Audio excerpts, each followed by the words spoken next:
Борис Сарафов бил еден од најстакнатите македонски револуционери и предводници.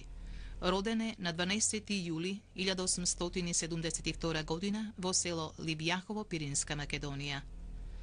Неговите првични контакти со револуционерните кругови се поврзуваат со Солунската машка гимназија, каде што се образувал и каде се запознал со Гоце Делчев, Даме Груев и Ѓорче Петров. Во 1895 година од страна на македонските емигранти во Софија бил формиран Врховен македонски комитет, кој во своите почетоци имал цел, преку навлегување на чети во внатрешноста на Македонија, да се предизвика интервенција на големите сили врз турска власт и да се создаде автономија на Македонија.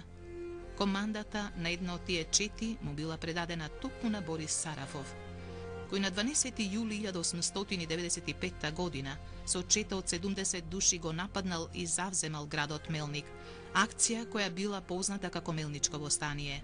Ова акција добила широк одглас во Европа и оттогаш Сарафов целосно и се оддава на македонската револуција.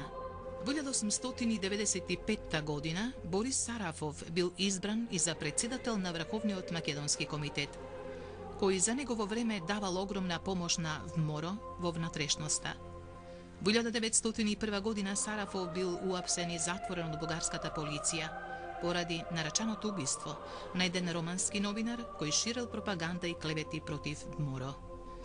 Можеби најголемото значење за македонското ослободително дело има улогата на Борис Сарафов како промотор на Македонија и нејзините интереси во повеќе европски држави, што како активист ја вршел после излегувањето од затвор.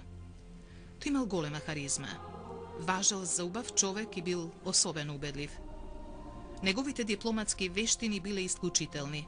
Се во ова, тој го искористил на најдобар можен начин, запознавајќи многу богати луѓе во Русија, Австрија, Унгарија, Франција, Англија.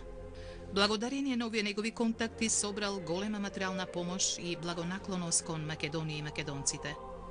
Од тие средства се купиле голем број пушки во Македонија, се печателе списанија, а пари им испратил и на гемиџиите за извршување на познатите солунски атентати. Во Илинтенското востание Борис Сарафов бил член на главниот штаб на Битолскиот револуционерен округ. По неуспехот на востанието дошло до раздор во ВМРО, што резултирал со повеќе меѓусебни пресметки и братоубивства.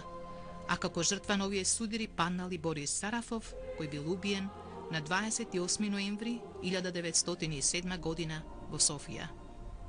Останало да се памети неговото големо значење за македонското ослободително дело и неговиот придонес во борбата за слободна и автономна Македонија. 28 ноември, ден на убиството на Борис Сарафов.